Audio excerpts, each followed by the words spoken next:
A mosaic of pictures representing a variety of people of different races, age, and gender appear on the screen. A title box appears over this Top image. 5 superpowers every change leader needs. Superpower number 3, be authentic.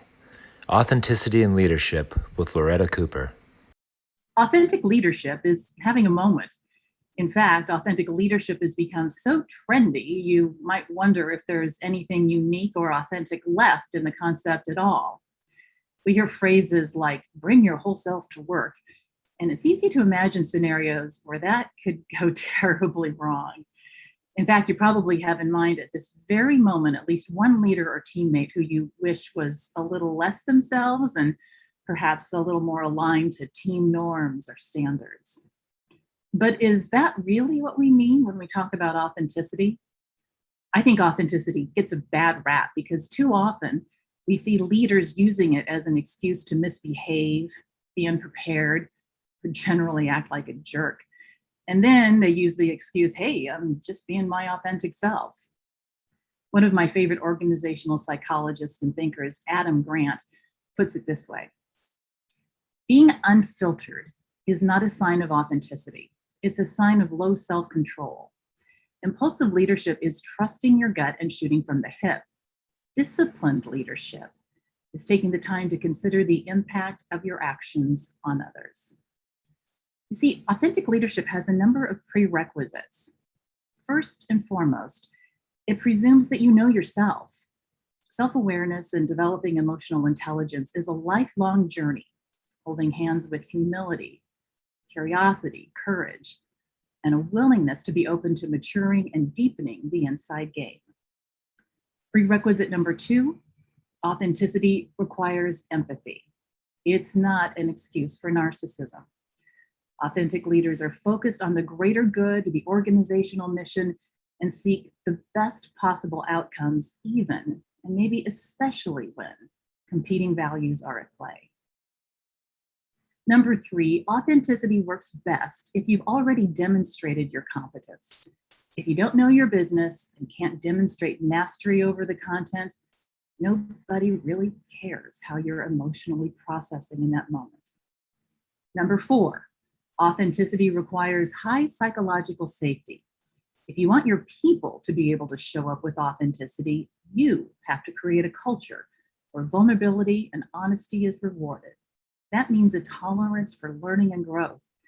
Coincidentally, this same characteristic corresponds to organizations that are highly innovative. So let's try out a working definition of what it means to be a thoughtful and effective, authentic leader. Here's a definition I've been playing around with. Authentic leaders demonstrate the flexibility to leverage grounded emotional intelligence and informed decision-making in the midst of daily chaos. Here's why I like this definition. First, it suggests that authentic leadership is a choice we make even when the conditions are less than optimal.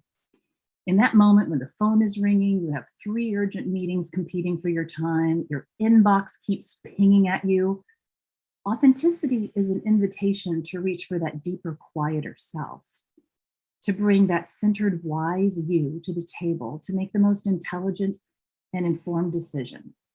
And hopefully that's a decision that also serves the greater good.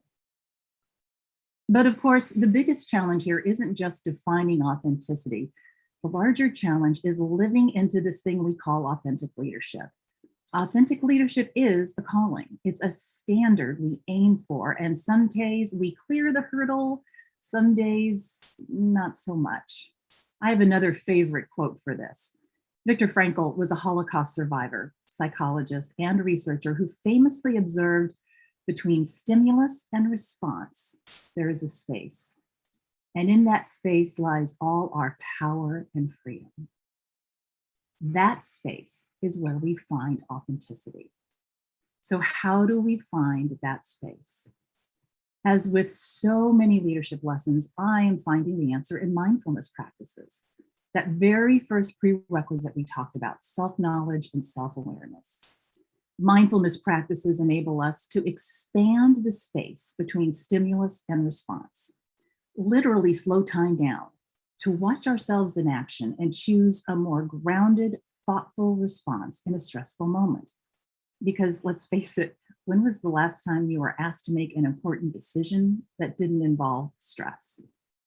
Mindfulness practices can be traditional meditation, sitting quietly, following the breath, getting distracted, and then returning to the breath again.